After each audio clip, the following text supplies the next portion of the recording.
안녕하세요. 캘리로 힐링하는 캘리쌤입니다. 붓펜을 이용한 캘리그라피 기초 수업 벌써 5번째 수업이네요. 4번째 수업까지 잘 따라온 친구들은 이제 붓펜과 종이만 있으면 문장 쓰는 것에 그래도 조금은 익숙해졌을 거예요. 오늘은 같은 문장을 가지고 전혀 다른 분위기로 써보는 연습을 할 건데요. 쌤이 지난 강의 시간 동안 여러 번 낱말에 대한 이미지를 떠올리면서 쓰라고 했었죠. 근데 같은 말이 뜻이 다른 경우가 있어요. 우리가 그걸 동음이의어라고 하는데 지난 수업 동안 여러 동음어가 나왔었죠. 먹는 밤, 어두운 밤, 먹는 사과나 용서를 구하는 사과 이런 거 동음어 말고도 자연재해 태풍하고 사람 이름일 때 김태풍 씨는 같은 태풍이지만 단어의 분위기는 전혀 다른 느낌이 날 수도 있겠죠. 첫 수업 때 얘기한 것처럼 캘리그라피가 영화나 드라마 타이틀, 상업 간판, 상품 패키지에도 쓰이기 때문에 같은 말을 전혀 다른 분위기로 쓰는 경우가 의외로 많아요. 특히나 이제 광고 카피는 같은 말을 다른 분위기로 이용하는 언어 유희를 자주 이용하는 편이거든요. 그러니까 어느 광고에서 인생의 봄을 생각해 봄 이렇게 했던 적이 있었죠. 그 봄이라는 단어를 여러 의미로 사용을 하면서 기억에 남도록 말을 맞추는 건 앞서 말한 영화나 드라마 타이틀 또 광고에서 특히 많이 사용해요. 캘리그라피가 이제 메시지 전달에 용이하다는 점을 생각해 보면 같은 말을 다른 분위기로 써보는 연습은 캘리그라피 쓰는 재미를 느끼게 해주는 즐거운 작업이에요. 자, 오늘의 학습 목표는 똑같은 낱말이나 문장이 전혀 다른 의미가 될 때 캘리로 어떻게 표현하는지 알 수 있도록 붓펜 이외의 도구로 캘리를 쓸 때 각각의 재료가 어떤 분위기를 내는지 알 수 있도록 하는 것입니다. 자, 오늘 강의를 통해서 카멜레온 같은 캘리의 변신을 지켜봐요. 동음어를 다르게 써보는 건 한 글자 쓰기, 두 글자 쓰기 할 때도 해봤었죠. 문장도 마찬가지예요. 똑같은 문장인데 어떤 분위기로 캘리를 쓰느냐에 따라서 메시지가 완전히 바뀌는 경우가 있어요. 예를 들면 난 언제나 네 뒤에 있어 라는 말은 부드러운 글씨체로 느낌표를 딱 붙여서 쓰면 너의 뒤에서 항상 너를 응원할 테니까 힘들 때는 내가 네 편이란 거 잊지 말고 나에게 기대도 좋다. 이런 메시지를 담은 응원의 글이 될 수가 있는데 똑같은 말을 뾰족뾰족한 글씨체로 갈피를 섞어가지고 잉크가 튀거나 번지게 말줄임표를 붙여서 쓰면 왠지 섬뜩한 느낌이 드는 말이 될 수도 있어요. 그때는 넌 나에게서 벗어날 수 없어. 항상 널 뒤에서 감시할 거야. 이런 스토커의 메시지를 담기도 하죠. 난 언제나 네 뒤에 있어. 이렇게요. 재료는 오늘도 역시 A4지, 모피붓펜, 티슈, 물티슈 이렇게 필요하겠죠? 자, 이제 같은 말 다른 분위기가 나는 캘리를 어떻게 쓰면 좋을지 동음어와 여러 버전 쓰기를 통해서 캘리의 변신을 지켜볼 시간이에요. 시작해 볼게요.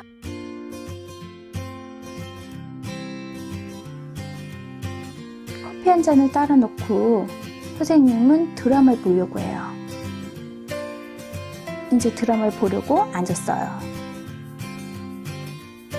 무슨 드라마 할까요? 수상한 파트너.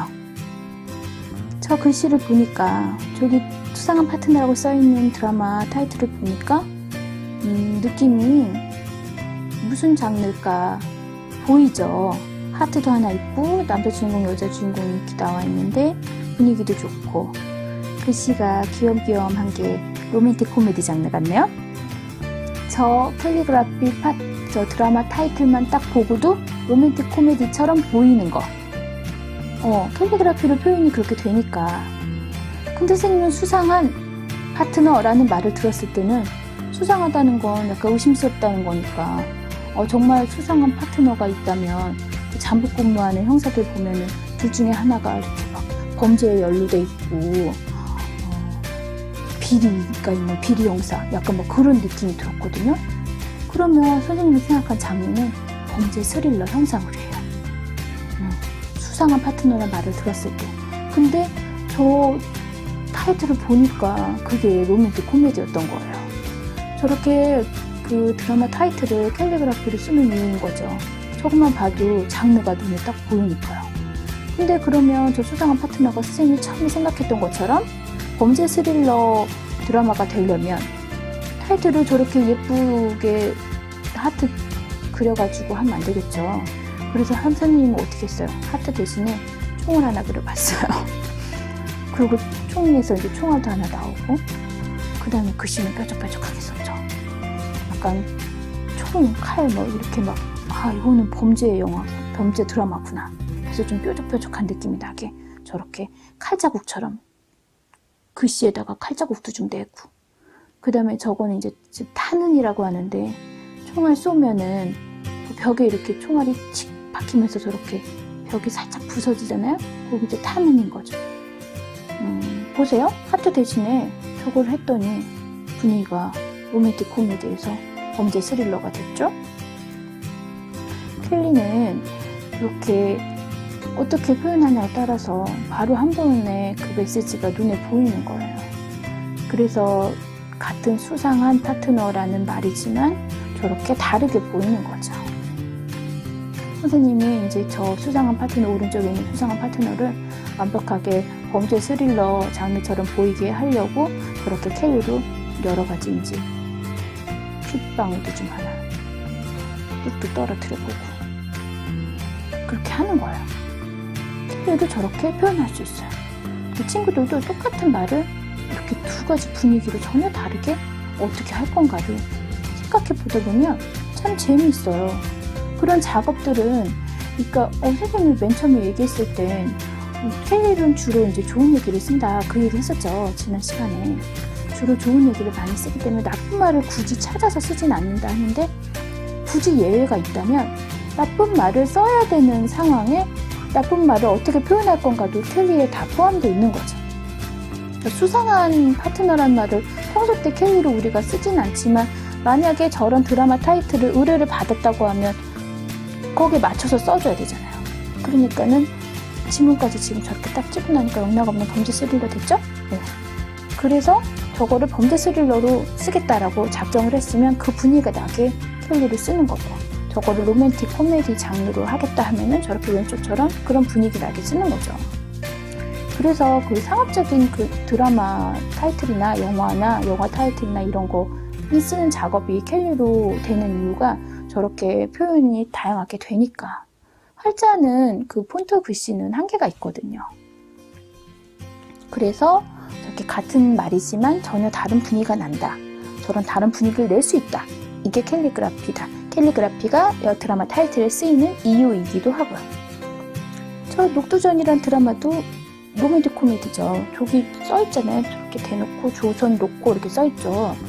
조선 로코는 시대 배경만 조선이고, 로코는 로맨틱 코미디라는 거 아예 딱 표방을 하고 있죠. 그러니까는 녹두전의 저 제목 타이틀 보세요.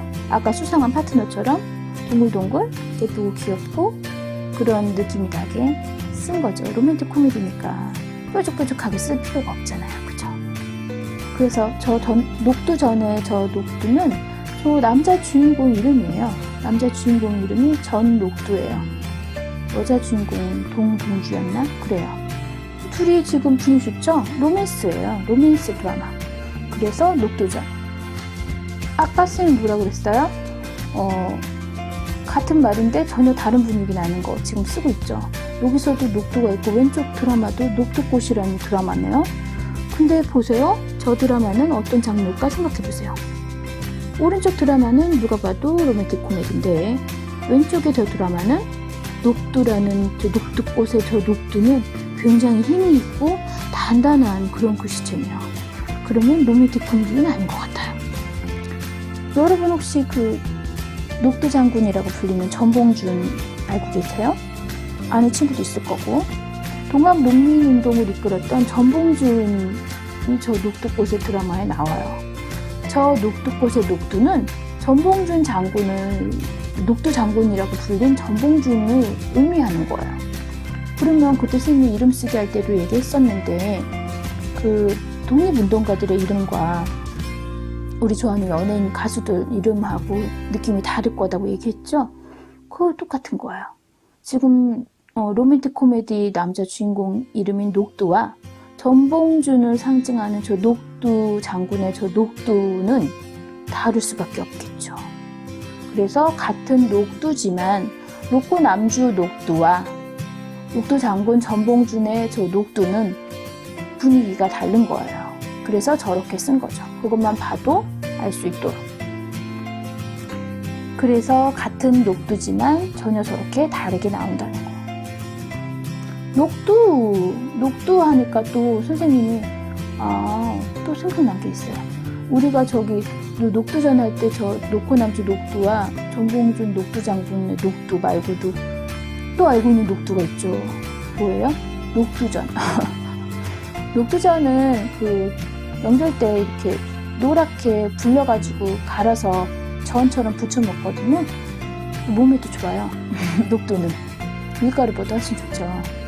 그래서 그러면 녹두 전을 파는 그 식당 이름이 만약에 녹두라면, 그러면 또 그 녹두는 아까 그 녹두들과는 좀 또 다른 분위기겠죠.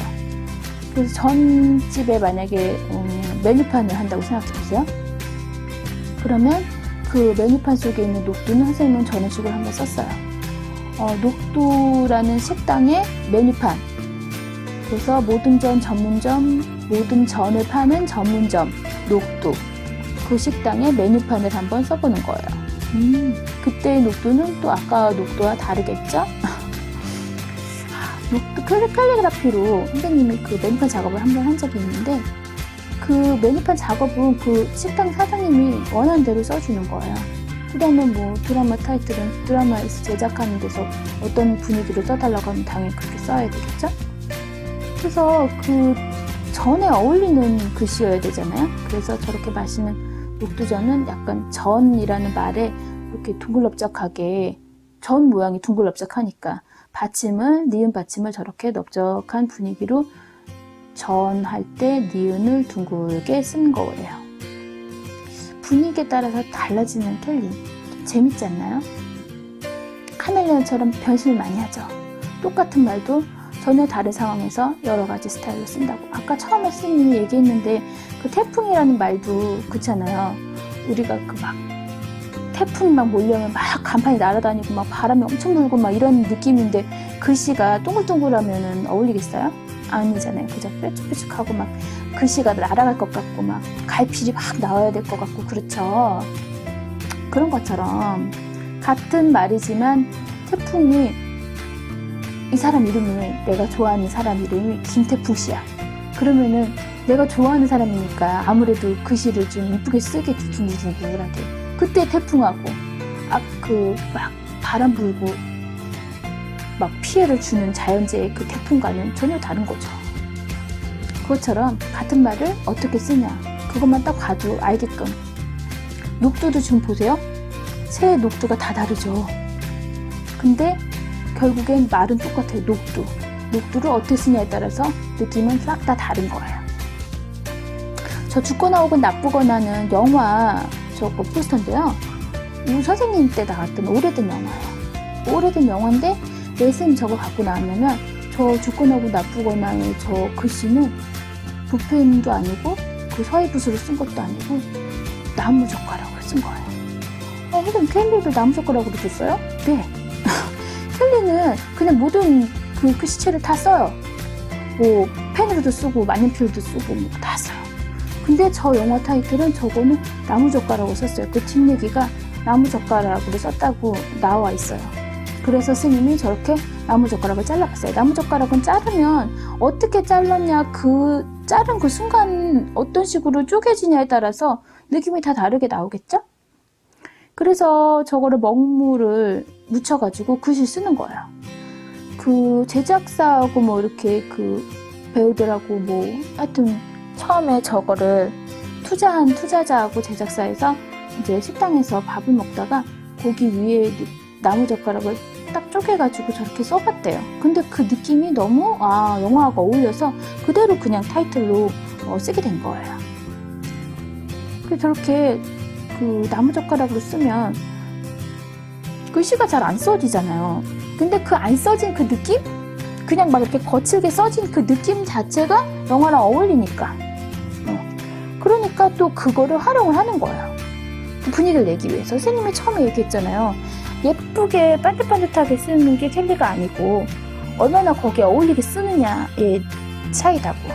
그러니까는 지금 저렇게 나무젓가락으로 삐뚤삐뚤 그냥 아무렇게나 쓰는 것 같은 저 글씨가 어울려서 그냥 저렇게 뾰족하게 나와도 뭐 잘 써지지도 않고 잘 써지다가 안 써지다가 여기 잘 들어갔다 안 들어갔다가 하는 그 느낌 자체도 그대로 살리니까 저 영화랑 너무 어울려서 그대로 쓰는 거예요. 그래서 나무젓가락이 어떻게 부러졌냐에 따라서 이렇게 여러 갈래로 막 나눠져서 막 여러 줄로 나오기도 하고 그냥 막 여기저기 이렇게 점 찍을 때도 거칠 느낌이 그대로 살아있으니까 그냥 약간 날것의 느낌? 약간 그런 느낌이 나게 나무젓가락을 활용하는 거죠. 그러면 선생님 좀 나무젓가락 말고도 뭐 다른 걸로도 쓸 수 있나요?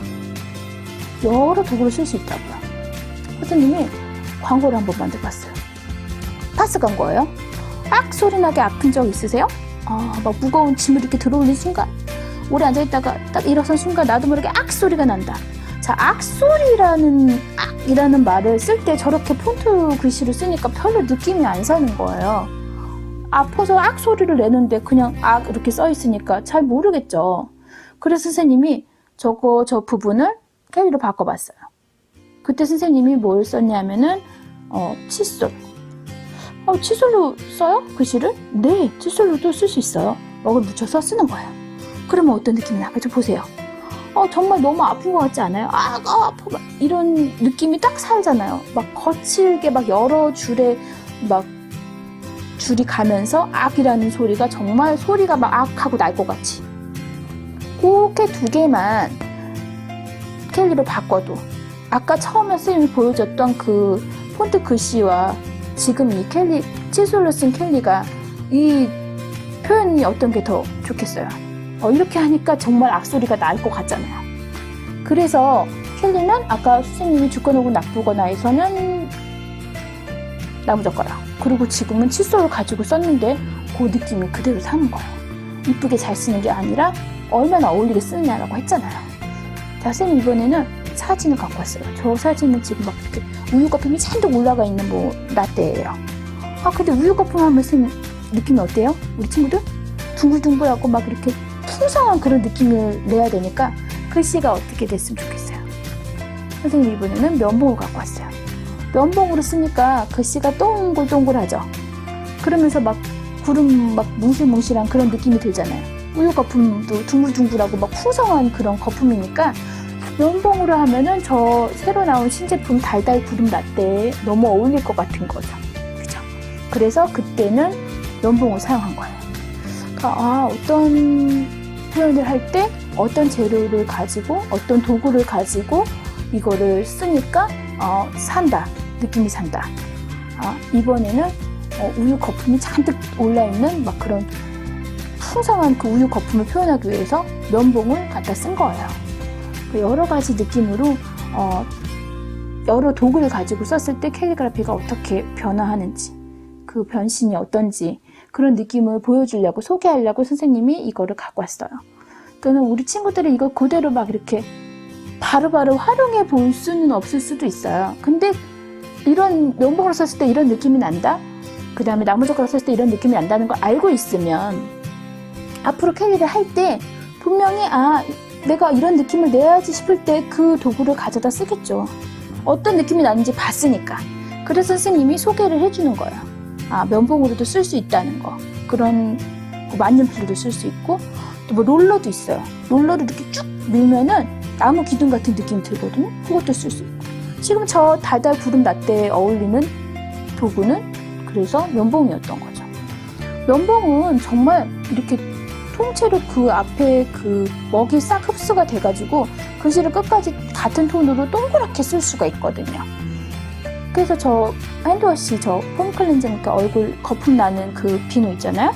그것도 지금 손에 이렇게 거품이 잔뜩 올라 있으니까 요것도 이제 면봉으로 쓰니까 어울리죠. 새로 나온 그 핸드워시, 뭐 그 폼 클렌징 이름이 만약에 동글이라고 하면 동글이 폼 클렌징, 동글이 핸드워시 이랬을 때는 저 면봉으로 저렇게 동글이라는 말을 쓰니까 어울리잖아요. 저렇게 어울리게 쓰려고 면봉을 가져다 쓴 거죠. 그렇구나. 그러니까 여태까지 캘리를 우리가 이제 분위기에 맞춰서 쓰는 거 붓펜으로 계속 연습을 해왔지만 그거 말고도 다른 도구를 가지고도 여러 분위기를 낼 수 있다는 거 오늘 그거 배웠죠? 그 다음에 똑같은 말을 어떻게 전혀 다른 장르로 되게끔 똑같은 얘기를 다른 분위기로 쓰는 거 이런 연습을 하다 보면 이제 친구들이 캘리그라피 그 붓펜 연습뿐만이 아니라 좀 더 확장을 하는 거예요. 아, 이렇게라도 표현할 수 있고 저런 도구도 쓸 수 있다. 이거를 오늘 배운 거예요. 또 열심히 달려왔네요. 오늘 강의 어땠나요? 사실 친구들이 그 오늘 수업을 완벽하게 따라 할 거라고 생각하고 강의를 한 건 아니에요. 오늘 강의는 소개하는 의미가 강해요. 우리는 이제 최종적으로 수채 캘리그라피 엽서를 만들기 위해서 강의를 듣지만 쌤은 나중에라도 친구들이 누군가한테 나 캘리그라피 강의 들었다? 나 배웠다? 이렇게 얘기할 때 얘기거리가 많은 그런 추억이 되기를 바래요. 그래서 적어도 쌤한테 강의를 들은 친구들만큼은 캘리그라피를 그저 캘리쌤 글씨를 따라 쓰게 하는 것에서 끝나지 않고 캘리그라피라는 것에 대해서 좀 더 다른 사람들하고 다른 풍부한 지식과 깊은 이해를 바탕으로 캘리그라피를 기억하기를 바라는 마음에 쌤이 이런 얘기도 빼먹지 말고 해주고 싶었다라고 생각해주면 좋겠어요.